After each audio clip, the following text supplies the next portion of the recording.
Story 1. I've posted a few times here, and so far, they've all been about the different types of entitled people I encounter at my workplace. But today, something happened in my neighborhood that I believe deserves its own story. Just down the road from my house, there's a decent-sized playground surrounded by a 2-3-foot fence. This means smaller kids have to use the gate, while older ones can climb over if they get a leg up. The fence only has vertical bars, so there are no footholds, and the top has thin prongs, making it difficult to rest your hands on without getting poked.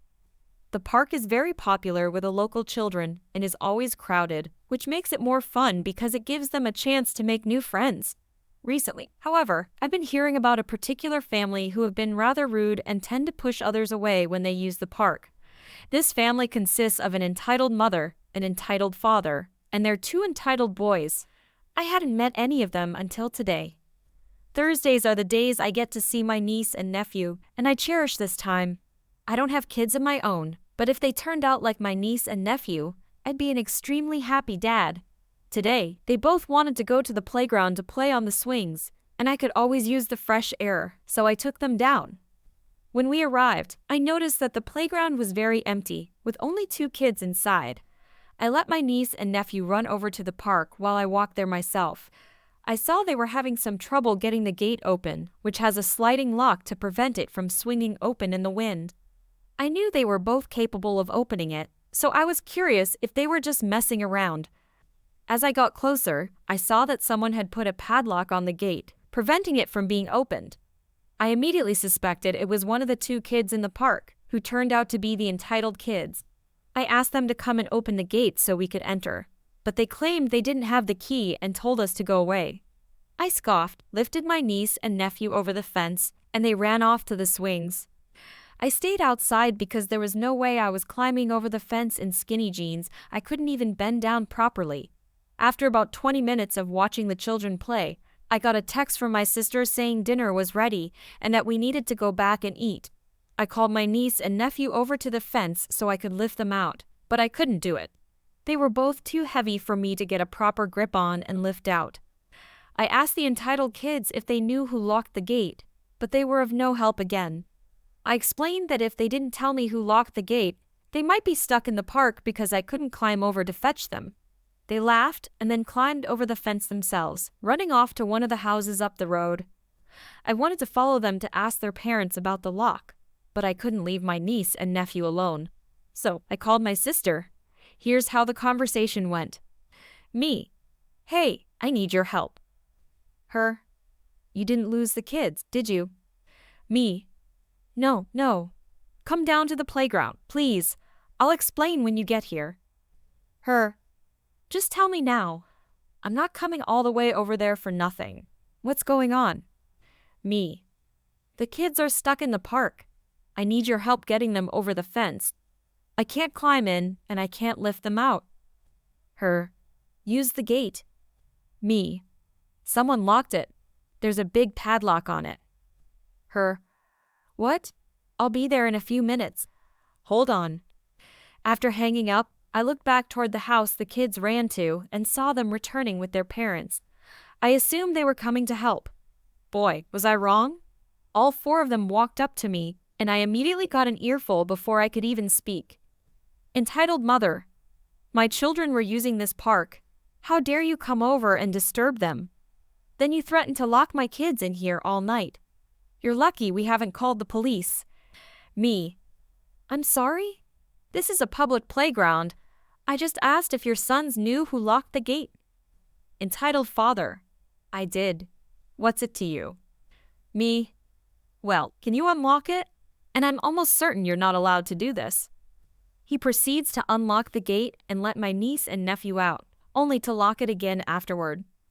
Entitled mother: "We lock it so our kids can enjoy it without any bratty children coming over and disturbing them. Now, we would appreciate it if you stayed off the playground from now on." I knew this wasn't worth my time, and there wasn't much I could do, so I took my niece and nephew home. On my way back from work, I stopped by the gate again, and the padlock was actually gone. I'll get to what happened in a moment, but I was happily walking down the road, knowing I had done the neighborhood a service, when I heard the undeniable voice of an entitled parent from their front door. It was the entitled dad, ready to give me an earful. Entitled dad, "Hey, you jerk. Are you the one who called the police on us? We had to take off our lock because of you."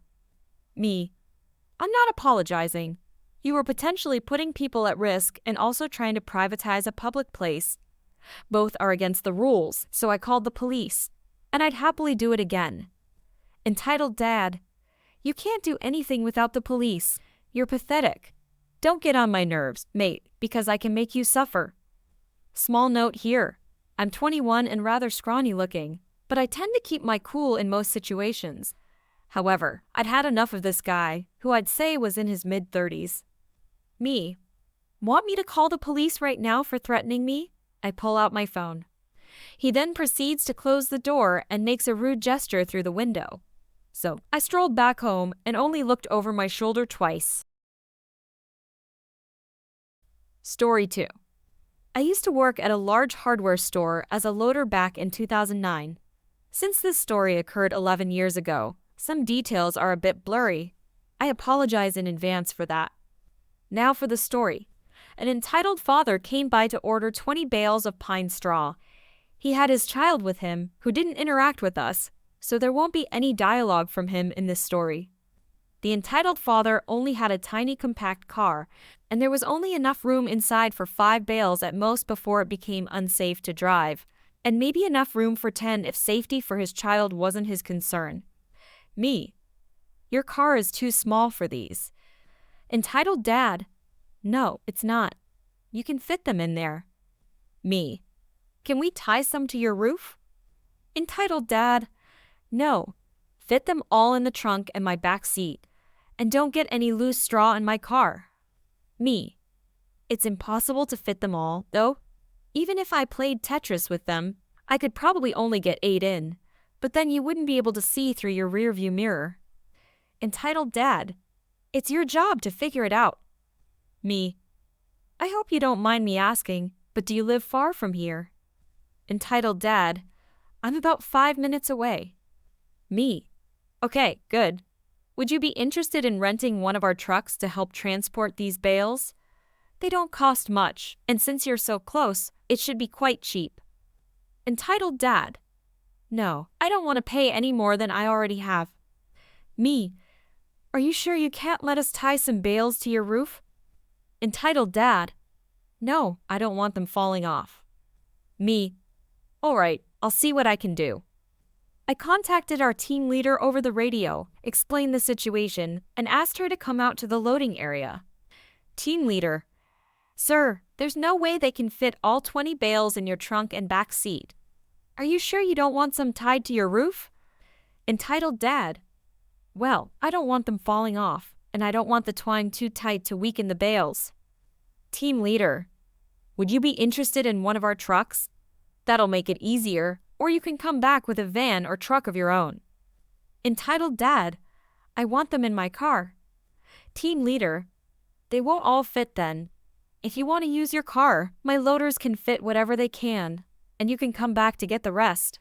You can make as many trips as you want." Entitled dad, "I guess that'll be okay." Team leader, "Okay, great." She looked at me and my loading partner and said, "Fit whatever you can, and this gentleman will come back to get the rest." Me, "All right, we'll do that." The team leader walked back into the store, and my loading partner and I grabbed some plastic sheets to lay down in his trunk, back seat, and floorboards. Entitled dad, "Wait a minute, what is that you're putting in my car?" Me, "Plastic sheets to keep loose straw from getting in your car." Entitled dad, "You can't do that. I don't want your trash in there." Me, "Sir, you said you didn't want loose straw, and this will prevent that." Entitled dad, "Can you get your supervisor again or something? I don't want your trash." Me, "Sir, all she's going to do is reiterate what I just said. If you don't want loose straw in your car, then I really suggest taking this plastic." Entitled dad, "Call that lady on your radio again. Get her out here." Me, "All right." I called for my team leader again and requested her to come back to the loading area. Team leader, "Sir, you said you don't want loose pine straw in your car, correct?" Entitled Dad. That's right. And I don't understand why that means I have to take your trash with me. Team Leader. Sir, that's not trash. It's sheets of plastic that we have for the sole purpose of preventing spills in customers' vehicles. My loaders are only taking precautions so they can fulfill your request. Entitled Dad. First, you morons can't fit all my items in my car, and now you want me to take your trash with me. Team Leader. Sir, as I've just said, that's not trash. And it's impossible to fit 20 bales in your car, which is why we agreed you could take them on multiple trips. Please don't yell at me, because I'm just trying to help you. Entitled Dad. Do you have a supervisor or someone else I can talk to because all of you are being useless? Team Leader. I can call the store manager for you if you'd like. Entitled Dad. Yes, I'd like to speak to your manager and have you and your 2 moron workers fired for not being able to fulfill a simple request. He points at me and my loading partner. She called the manager and asked him to come to the loading area. Manager. What's going on here? Sir, why are you yelling? The entitled father explained the situation to our manager, who replied, Sir, if you don't want loose pine straw in your vehicle, then I definitely suggest you take the plastic. Entitled Dad. I don't want your trash. Manager. Sir, can you follow me? Entitled Dad. Finally, someone is doing their job and helping me. The manager led him to the customer service desk and had the clerk refund his order. Manager. Now you need to leave my store. Entitled Dad. What do you mean? You're not giving me those bales for free. Manager. You were mistreating my employees and using inappropriate language with me. You will leave, and you are banned from my store. Get out before I call the police. He got in his car and sped out of the parking lot. Story 3. I posted on Reddit a while back about an entitled father making fun of me for stuttering in a coffee shop. This little gem occurred mid-last year. Also, there are going to be a lot of hard-to-pronounce words here, so just in case someone covers this, I'm going to include pronunciation tips. For context, I was born in a county in North Wales called Gwynedd, sounds like Gwyneth, and as such, I'm part of a tiny minority because I didn't start learning English until I was about 11 or 12. I'm 21 now. Naturally, I'm much more comfortable speaking my native language, Welsh. Since I didn't want to be a farmer or a primary school teacher, I moved down south and ended up in Cardiff, where only about 7% of people can speak any Welsh. No problem, I'm confident enough to speak English by now. I should also mention that I'm autistic and not good with confrontation at all. I also stutter a lot when I speak English. I've been working in a coffee shop for a little while now, dealing with people and generally starting to get settled in. One day, I met a kindred spirit, an elderly man who's been coming in regularly more for company than for coffee. Whenever I see him, I get his order ready right away and sit with him when I have a spare few minutes. I say he's a kindred spirit because he's another native Welsh speaker who speaks very little English. I find that a bit odd considering he lives in Cardiff, but over the next few days, he tells me about his life. He told me how he grew up in PWLL, sounds kind of like Pool Shelley, which made me really happy because I'm from Carnarvon, just a little ways north. He owned a fishing boat and used it to make his living while his wife worked as a teacher. They moved to Cardiff together into a really big house when his wife finally retired. This transition went smoothly since she could speak fluent English and handled most things outside. Unfortunately, his wife passed away from leukemia, making life much harder for him. Despite his loss, the man had a fantastic sense of humor, and I was happy to sit and keep him company, even if only for a little while.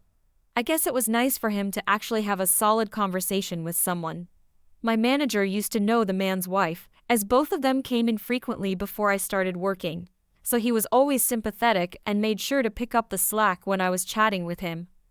Even though I'm not fantastic at being social, the old man had a great outlook on life, even as a widower. He always had the most interesting stories to tell, including one time he recounted how he swam back to shore after his little sailboat capsized in a storm. He had a no-nonsense, I'm my own person attitude, which I admired a lot. One day, we were chatting away when an entitled mother came over, holding a little boy's hand. Entitled mother, shouldn't you be doing your job? I replied with a stutter. Oh, it's fine. Don't worry. I'm still clearing tables, but my manager asked me to keep an eye on this gentleman.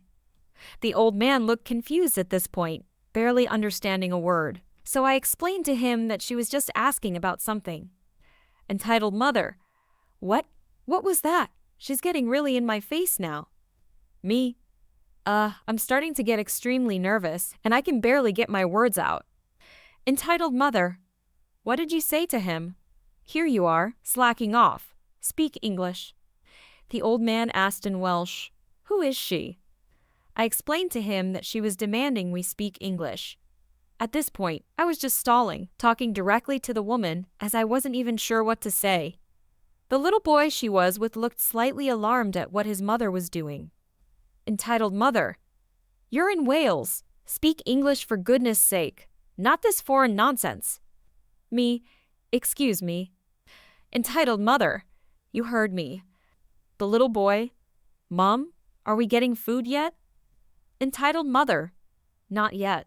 Mummy's talking. The old man said in Welsh, but I don't know any English.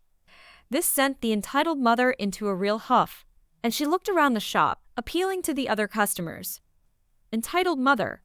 Sorry, but I don't appreciate lazy foreigners in my country. In my coffee shop, yes, she really said my. What kind of example are you setting for my son? At this point, another customer, who undoubtedly heard the old man and me having a very animated conversation, called out to her from the other side of the shop and said, Hey lady, you're in Wales. They're speaking Welsh. You knew that, right? A few other customers started giggling a bit before shaking their heads dismissively and going back to what they were doing. Entitled mother. Stay out of it, she snapped at the other customer, then turned back to me, though she had gone a deep shade of red by now. She was clearly doubling down. At this point, I was just kind of frozen in social anxiety, not sure how to turn my thoughts into words anymore. Me. Yeah, we're in Wa. She cut me off. Go on, say something then, and it better be in English. I looked briefly at the old man, who just had this mischievous grin on his face. He said, in English, but with the thickest Welsh accent you can imagine, Turn around, leave right now, you cheeky fool. He added some other impolite words as well. Everyone in the immediate vicinity went silent and stared. Even I was not expecting that to come out of the man's mouth. In a huff, she stomped out of the shop, dragging the wailing little boy with her. I looked at the old man, who burst into a fit of laughter. Me. How did you know how to? He cut me off and explained that his wife taught him to say that because she had a friend who would constantly poke fun at him, knowing he wouldn't understand. His wife would nudge him, and he'd deliver that line to shut her up. Old man, even though you're not with us anymore, I will never forget you and your refusal to take anyone's nonsense. I wish I had you for a granddad. Rest in peace.